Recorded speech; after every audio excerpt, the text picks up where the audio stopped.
You're listening to a DM podcast. We would like to acknowledge and give thanks to the traditional owners of the land we record this podcast on, the Yagara and Turrbal people, and their continued connection to the land and waterways on which we meet. Hello and welcome to Sportish, where we look at life through the lens of sport. My name is Georgie Trickett. And I'm Libby Trickett. And Libby, I think it's fair to say that we live in the capital of the sporting world. Would that be right? I would go as far as to say as the sporting universe, Georgie. We are coming to you from Brisbane, which now holds the state of origin, men's state of origin, the AFL trophy for the Brisbane Lions. Yes. The NRLW trophy for the Brisbane Broncos women's team and the NRL trophy for the men's team. I don't want to put it out there, but no pressure to the Brisbane Lions women's team.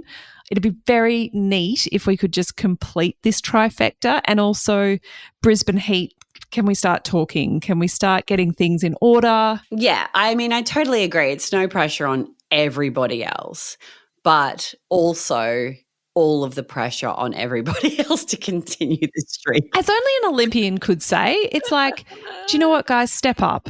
It's time for you to bring your A game. If there was ever a year, it's this year. It is. Sort your shit out. I totally agree, and I do feel like swimming was the beginning of this because Ow! I mean, it just always comes back to swimming, Georgie, you know this, because at the end of the day, swimming, like we won the Olympic gold medal as a Queensland team. Sorry, what year was this in? About 11 billion years ago, approximately. But in 2008, in the 4x1 medley relay, Oh my God. 4 young upstarts from Queensland, I think even so all it began. from Brisbane, we all just swam our socks off and won the gold medal and broke a world record, by the way. So I really do feel like that was the momentum starter. Yeah, it's like almost You can see it, right? Like you can draw the connection. almost 2 decades ago it began, and it's barely been upwards ever since. Georgie, 2 decades, that feels hurtful when you describe it like that. I said almost 2. I like put a little like caveat around it. I was doing the quick maths and it's like it's a bit over 15. Yeah. So we'll go nearly 2 decades. It is, Round up. yeah. It's closer to 2 decades, yes. It's hurtful. But, I mean, how awesome. Like, the fact that we won all of those things in the space of, what, like a couple of weeks is just unbelievable. Yeah. And the vibes were high. So high. It was definitely the case. Like I said, I think in one of our last episodes that you would walk outside onto the street and you could hear the cheers as things were happening in the games. And I was like, wow, sport is such a shared moment, and that is so unique in today's day and age where we're all in our own phones and we're all watching our own algorithms and you know, our own deep dives on Netflix. To have something that's so shared and so experienced as a whole is just quite magical. Yeah, I couldn't agree more. And honestly, well done to those teams. It's just so cool to watch. Yeah, and it's been so cool to watch them all come together and like hang out as a collective and share it. I think it's been brilliant to see the women's game so intentionally brought into this conversation and making sure it's kept front and centre as it should be with what the men have done as well. Totally agree. So, Libby, I was lucky enough that I got to watch many of these games at a little seaside town in New South Wales. Are you going to just tell me how awesome your holiday was? Yes, I am. Yes. Thank you for giving me that opportunity. Thought you'd never ask. You know, I was just here labouring away with 5 small children who are just like total nightmares at the moment. But this is coming. This it part though? is coming. I don't think it is, Georgie. And if you keep having children, it's not going to come as quickly. So maybe if we just cut it off now, then No, we're all done. That is it. I think you might get there faster. But I have experienced the magic. I think I've had my first truly magical experience of holidays where the children have so much independence that you're not having to ferry them around and constantly supervise them. So for context, we go away with the same group of families every September holidays. It's usually only 3 or 4 days because they're all getting older because of the way bookings now work. We could only go for 7 days, and we were like, okay, we'll go for a 7-day holiday. We are lazy campers, my family, so we hire a van that gets delivered to site and that is set up upon arrival. So we turned up to the campground to swanned in, with our eskies and our surfboards to a fully established caravan, and that thing was, oh my God, it was so good. Why would you do anything differently? Like, it's so incredible. We didn't want to be in a cabin. We wanted to have the sort of camping experience, but we are not campers and we are capable of saying that we're not. So we pulled up, all set up, ready to go. And then for the next 7 days, I didn't have to get back in the goddamn car once. And the kids would just roll out of bed and go, oh, I'm going to go fishing now. Is that okay? And you'd be like, cool, put a hat and sunscreen on, take a friend, see you later. And amongst these 20 kids, they would just go fishing and mini golfing and go and play golf and go for a walk and surfing. We ran lots of surf mornings. So the dads would be out there. I would be out there. I have a new wetsuit. Thank you very much. Amazing. I've been doing some surfing this holidays. It was brilliant. And we just spent hours out in the water having the greatest time. And for us to have that chance for the kids to just have some independence, to not be so micromanaged, and to just spend morning and night surfing with their mates, like, that is golden. I feel so spoiled. Like, I'm obviously teasing and, lamenting the fact that I have very small children who are super annoying at the moment, as much as I love them. Always that caveat. We all love them. And also, we always love them, but honestly, they're so annoying also. But what I loved about seeing, your pictures and your experience and hearing more about it, like, it's just so wholesome. And totally. I just think that the world needs, particularly kids, but adults as well, just as much, we need that wholesome time. Like, we need that time just to, like, kick around, and just kind of see what the vibe is on the day, have everyone kind of do what they want. What was the age range in the kids that went along? 14 and a half down to 6. Okay, yeah. And, like, honestly, the benefits of having kids of such varying ages as well, like, I think that's such a nice vibe. Like, I just don't think we get enough of that anymore in our society. And it was just so nice to kind of see you guys living your best lives, as much as I hated you for it as well. You'll be there soon. Both things can be true. Both things can be true. I hate you and I love you and I want to be on your holidays. I know. Can you invite me next time? It would be 25 children and 14 adults. While we've been on break, there's been some car racing. Yes, there has. I don't want to say it, but it feels like it's getting a bit petty in the car racing world. Well, for the, what is it, the tangerines? No, what do they call them? The papayas, mate. Papayas. Wrong fruit. Damn it. Pit. For the mandarins, it's been tricky. For the oranges. They're a little bit unsure of what direction they're going. Like, it was very clear, particularly I reckon in the past couple of races, that they've been really focused on that Constructors' Championship, which they've now won. So I wonder if focused on the goal, got the goal. They got the goal. But it's so weird though, right, George? Like, I kind of feel that even though Oscar is currently leading, that maybe there might be a little bit of favoritism towards Lando. However, I do, like, there's been moments in the past couple of races where Azerbaijan maybe, where Lando had a slow pit and then Oscar had to give the place back because of the slow pit, even though, obviously that's ridiculous and of course that shouldn't have happened.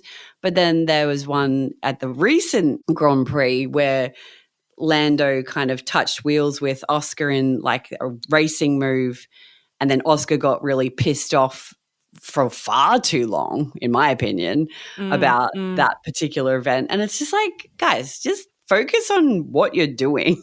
There's been commentary that's suggested that there's been so much intervention now and so much manipulation around the drivers and how they're operating in the team, and this sort of like, well, you need to concede your spot for the other person because of this and that now like everyone has a say on when the Papaya rules will be applied and how they will be applied. And it got to the point where Oscar was so shitty about it all. He pulled out his radio.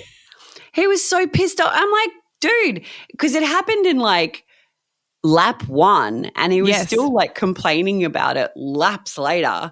And so here's the thing, right? You need to focus on what you're doing. As an elite athlete, like you've had this thing happen to you at lap 1 of 72 laps or something. Of a Singapore racetrack in 100 degrees where, you're sweating your body weight. Like surely you've got to like refocus and just get a job done and not argue about. But then I wonder if Oscar's like, I think he might be losing his like focus. Okay. Like, we all have to focus. We all have to shut this conversation down so that Oscar can focus, because that's got to be the goal, right? I wonder if he's like feeling the pressure now because, Max is coming at a rate of knots. Lando's obviously still wandering around and strutting. I think we could say strutting and that would be fair. Yeah, but it's so interesting because Lando is so often seen as the guy who's kind of like really hard on himself, really negative emotionally sometimes. But I'm wondering if now there's been some mind games going on in the background that now Oscar's like kind of losing his focus and his intensity with worrying about what Max and Lando are doing behind him. I can't wait for Drive to Survive next year. It's going to be so good. It's going to be so good. Oh, and on that, and it comes out this week. So I don't know if you are across it as a series, but there is a UK comedian who has the show, it's like a YouTube show, Chicken Shop Dates, where she has like these random awkward conversations in a chicken shop. She brings in celebrities. They have like a date over like fried chicken and chips and all that sort of thing. F1 have taken her and done a collab with her, and they've put her in a car and they're getting the F1 drivers to teach her how to drive. She doesn't have a driver's license. The clips that she's released are so freaking funny, as she like genuinely says, which pedal do I put my foot on if I need to brake? And you can see them going, what? And Kimi Antonelli goes, do you know that like I've only just got my license? And she's like, dude, you drive an F1 car. Like, teach me the hell to drive. Teach me to drive. It's going to be so good. It's a must watch. I think it's coming out on YouTube, but definitely not one to miss at all. I love that. Can I just give you one little sports adjacent documentary to watch? How adjacent is adjacent, Elizabeth Trickett? She's married to a footballer.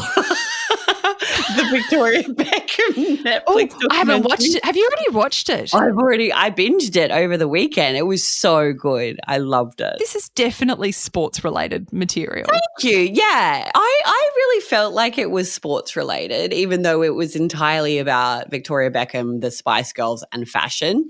But I just really there was flavors of sport through it. So well, and I mean where Victoria was influenced how David played. David was a very big sporting star. Yeah, you get sportish. it. Yes, that's why we called it. It is like the epitome of sportish. Anyway, very good. Highly recommend. I will go and watch that after this. You should. So the World Athletics Championships have been on. They were incredible. So My family and friends. Is this something else you watched on your lovely little holiday? Oh, no, rack off. Don't be jealous. It's not good on you. So, no, I want to go thank to the you. beach. I have other friends too, So different people would roll up and say, hey, have you been watching the athletics? And I was like, actually, I have. And so many people said to me they'd never actually watched like a World Athletics Championship. We would have all at some point watched a World Swimming Champs. Like I feel like that's a bit not common, but like there would have been lots of people who have seen that. Yeah. I don't feel like that's the same for athletics. I feel like athletics is really coming up the curve and people are becoming more aware, certainly because of Gout and Lachlan Kennedy. Well, you know what's been interesting? I feel like it's been a really progression over the last few years for world athletics, well, for Australian athletics, because for so long, like, no offense, but they were like pretty crap. Like there would be like one medal maybe. Yeah. And then, you know, I mean, Steve Hooker in 2008 was unbelievable. And then obviously 2012 with Sally Pearson, and then like we've got incredible high jumpers and you know, Matthew Denny with the discus now, and it's just been going from strength to strength. And Jess Hull in the running now, it's just awesome. Yeah, and a lot of people were really dialed into it. I think the lure of Gout had people going, got to turn it on. And then they were like, well, he's not on tonight, but we might just watch it anyway. And at one point, my children were describing it as like the mini Olympics. Mum, can we watch the mini Olympics tonight? And I'm like, yes, you can. You definitely can. That's adorable and wrong, but I will educate them over time. That's okay. They can get it wrong now. Like, can you just be excited for athletics? Like, this is a big deal for them. I'm not saying they are the Olympics. No. I'm just saying it's a lovely way to describe it. It's incorrect factually, but that's okay. They'll get it eventually. So they're watching the mini Olympics. Love it. As we roll through and we come to a very brutal end of term 3. And one of the nights I think there was a relay on, and one of the kids from across the road was over at our house. They'd been playing or whatever. We turned it on and he turned around to my kids and said, who are you guys sports betting on to win this race? And in my head I went, what? What did he just say? And I didn't say anything because I was really interested to see what my kids said back. And without missing a beat, and I kid you not, my eldest turned around and said, oh, I think I might sports bet on the USA. And then another one of my kids went, I'm going to sports bet on whoever, you know, who else was in the race. All 3 of my children said that. And then that was how they talked about that race as it was happening and once it had ended. So my kids went from never having used that term to using it and using it continually without even a second thought. And to me, that was utterly chilling. Now, I know that the kid across the road is not turning up to the racetrack on a Saturday to place bets on the horses. He's not having a punt on a Saturday. He's not a punter. He's not a regular punter. He doesn't have a sports bet app on his phone because he doesn't own a phone because he's 8. So what hit me in the face so quickly in that moment is that, and we know it, but I don't think I'd seen it translate into anything, that the kids in Australia are being constantly bombarded with messages of gambling when they're watching sport. And it's got to the point where it's happening so frequently that they're now incorporating betting language into their everyday language. It's been really a confronting thing because I know I tuned into the NRL grand final and I'll be honest, I haven't really watched a lot of footy recently. God, what have you been doing? I know, it's crazy.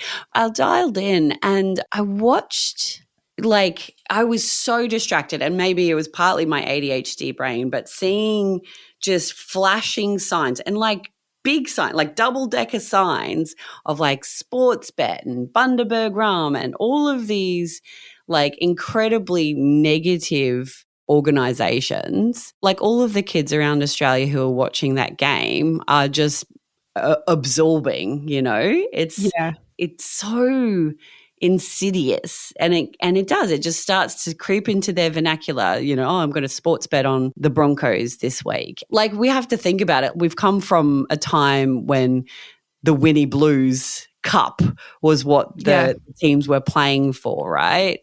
Yeah. But haven't we moved on? Like, haven't we worked out how bad gambling is for people? Like, I don't think gambling on any level is a positive experience because, as we know, like the chair of the committee for the inquiry into gambling advertising in Australia, Peter Murphy, unfortunately she has passed away since this report has come out.